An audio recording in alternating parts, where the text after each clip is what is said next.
Hey there, welcome over here to this new grocery budget challenge. I have been getting so many requests to do another one of these videos just because recently grocery prices have been so high. It is crazy, but what we're going to be doing in today's video is we're going to head over to Walmart. We're going to see how many food products we could buy for only about $20. I do know that $20 isn't a lot of money at all, especially these days, but we are going to be trying to make these meals as delicious as possible because nobody likes to eat yucky food, and we are going to be trying to make them as healthy as possible. I am going to be using a couple pantry staples from my own home, just butter, oil, and seasoning, so nothing much at all. I hope you enjoy it, and let's go jump over to Walmart right now. While we are shopping away at Walmart, I do want to show you some of the items that we did pick up. First being these eggs, and I cannot believe how much eggs have increased in price this year compared to last year. It truly is crazy. Next, we are going to be grabbing a little can of great value biscuits, just one of these 58-cent cans. You really can't go wrong with this price, and I'm really excited to show you what recipe I have in mind for those. Now we're going to head down the cereal aisle, and I'm really excited about this next purchase. So of course you could always buy oatmeal for a really cheap, quick breakfast, but what we are going to be getting today is grits. And I have a really amazing recipe up my sleeve that we are going to be using for these grits. You could buy this entire container of grits for less than $2. Here's a little tip that will help you save a ton of money while shopping at the grocery store. Always look at the price per ounce when buying things. So as you saw, the Great Valley chicken was 22.4 cents an ounce, whereas this Valley Fresh chicken is only 19.6 cents an ounce. So I'm going to be buying this Valley Fresh chicken because it is cheaper per ounce. Here's a little rundown with the prices of everything that we grabbed today at the grocery store. Of course, our eggs, 2 cans of mixed vegetable medley, a big can of crushed tomatoes, a can of diced tomatoes, 2 cans of cream of chicken soup, a can of pasta sauce. This is my all-time favorite pasta sauce. It is so flavorful and inexpensive. A container of whole mushrooms, 1 green bell pepper. I always suggest you grabbing green bell peppers if you're on a budget, just because they do tend to be the cheapest color bell pepper, an onion for extra flavor, 2 large russet potatoes. The russet potatoes are very filling and nutritious, a bag of frozen spinach, of course our can of biscuits along with our can of chicken. Next, I grabbed 1 pound of sausage. The sausage is a little bit more money, but we're going to be using it in a couple different recipes. 2 16-ounce bags of pasta, our container of grits, tomato paste, and lentils. Let's check out and then head back to the house and see what we can make with all this stuff.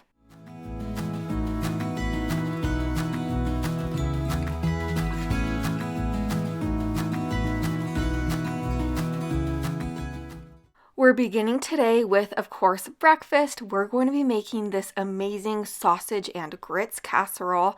To my large pot, I added 6 cups of water. Once the water started boiling, I added in our 2 cups of uncooked grits. I am going to give this a really good stir and cover this up and let the grits cook for about 5 minutes or until most of that liquid has absorbed. Once the liquid has absorbed, you're going to be adding in about 4 tablespoons of butter. Stir the butter in, let the butter melt down, and then your grits are good to go. Now over to my skillet, we're going to be adding in about a ½ pound of the sausage that we grabbed from the grocery store. Break the sausage up and cook it through. The nice part about adding this sausage to this recipe is it's going to add a ton of flavor and protein, which is really nice. But now that our sausage is cooked, I poured it right into our grits. You are also going to be adding in a dash of pepper and salt to your taste, of course. You'll also add in a teaspoon of paprika, ½ a teaspoon of onion and garlic powder for extra flavor. Go ahead and stir this all together.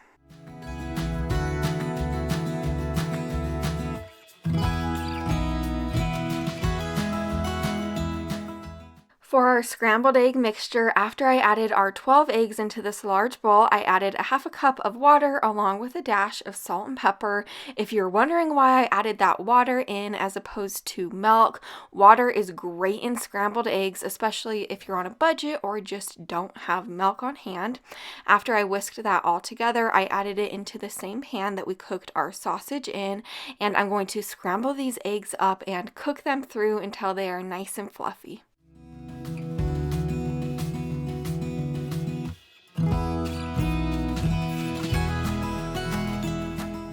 Now that we have our eggs nice and fluffy, you are going to add them right into that grits and sausage mixture.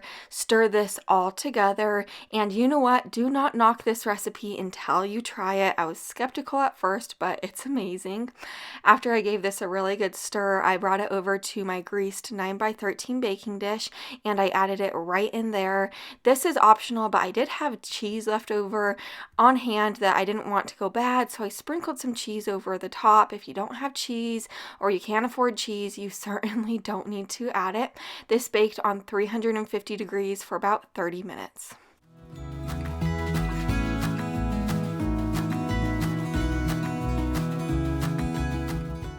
Here's our grits casserole ready to be enjoyed. This makes so much breakfast. So this is an easy meal to meal prep. It is full of flavor, and I do want to let you know grits are very high in iron and different vitamins, so this is a nice nutritious breakfast that will leave you full for hours.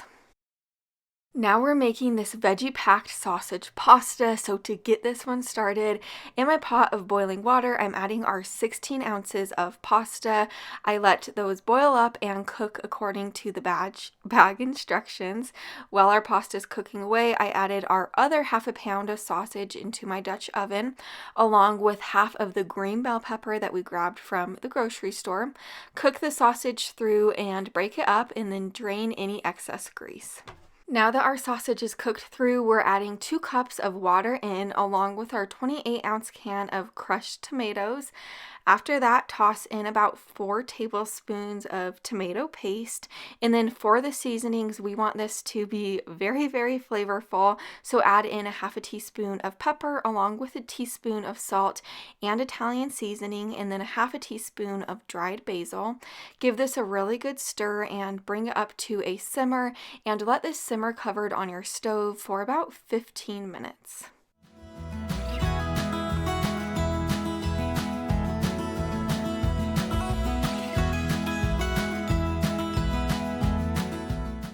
Now that our sauce is finished simmering, you will stir in half of the bag of frozen spinach. Let the spinach cook in there with the sauce for about 1 to 2 minutes, just to let it heat through pretty much. And then once it has heated through, you will stir in your pasta. I didn't end up adding all of the cooked pasta in. I added about 3/4 of the pasta in, just like that. But anyways, after you stir this all together, you will serve it up. Here's dinner on that night. I sprinkled the top of my bowl of pasta with Parmesan cheese and fresh parsley, mainly to make it look pretty, but this is so nutritious with all the different vegetables and sausage in it. This dinner is so hearty and it will leave you full for hours. Now we're making this shortcut chicken pot pie, and the simplicity of this one will impress you. So to my large bowl, I added our can of drained chicken. Next, add both of your cans of mixed vegetable medley. Make sure you did drain these veggies before you added them in. Then add in your 2 cans of cream of chicken soup, and then you will be adding in all of your seasonings. There's quite a few seasonings, but this is going to be so flavorful. A half a teaspoon of salt and pepper, a teaspoon of onion powder and garlic powder, with a half a teaspoon of dried thyme and rosemary. Give this a really good stir.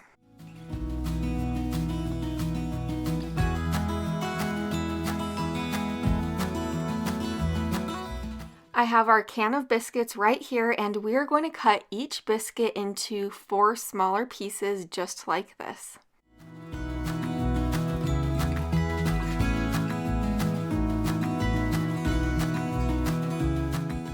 Now that I'm through cutting up our biscuit pieces, I set them to the side. Now I have my large casserole dish right here. I sprayed it with plenty of nonstick spray, and now I'm adding in our chicken pot pie filling. I'm going to place the biscuit pieces over the top of our chicken pot pie filling, and then I am going to season the top of everything with a dash more rosemary and thyme. This baked on 350 degrees for about 30 minutes, and then I placed the broiler on for an additional 1 to 2 minutes at the end to make the biscuits nice and golden. Here's the finished product. I love how the biscuits come out so nice and crisp on the outside, and the chicken pot pie filling is just perfect. Also, it's really nice how many vegetables are in there for such a low-cost meal. Now we're making one of my all-time favorite budget-friendly meals ever. This lentil potato soup is phenomenal. To get it started, I diced up half of an onion into smaller pieces. Next, I diced up our 2 russet potatoes into smaller pieces as well. Over to my large Dutch oven, I added 2 tablespoons of olive oil. Once the oil was hot, I added in our half of a diced up onion. I sauteed the onion around until it got soft. It only took about 5 minutes. Now that it is soft, I'm adding in our can of diced tomatoes along with 2 of these chicken bouillon cubes. These cubes will add so much great flavor. And then you'll also add in a half a teaspoon of pepper and salt, 1 teaspoon of Italian seasoning, followed by a teaspoon of garlic powder and dried basil. Those are all of your seasonings for this recipe, so it will be very yummy. And then you'll add in your 1 cup of lentils. I always like to rinse and then quickly look through my lentils before I add them into the pot. In my opinion, lentils are so underrated. If you've never cooked with them before, you really need to. They are absolutely delicious. After that, I added in 7 cups of water. I gave this a stir. I let this simmer on my stove covered for about 25 minutes. You do want to stir it frequently though. After those 25 minutes of simmering, you will add in your diced up russet potatoes, give them a stir, and then you will let this continue to simmer for an additional 10 minutes or until your potatoes are tender.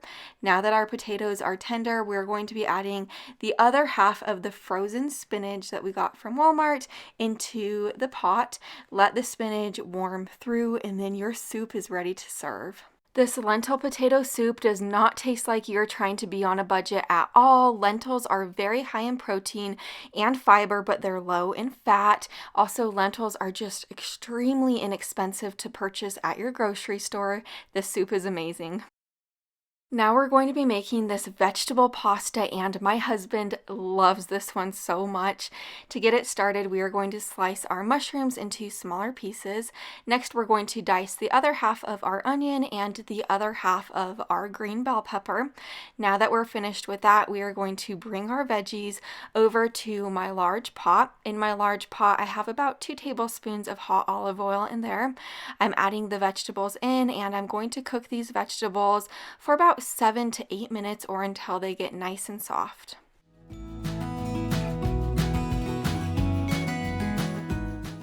While our vegetables are cooking away, I'm going to add about 3/4 of this bag of pasta into this pot of boiling water. I'm going to cook it according to the bag instructions, and I do want to let you know, if you don't care for these specific vegetables that we are sauteing in this recipe, you could always use different vegetables that you love.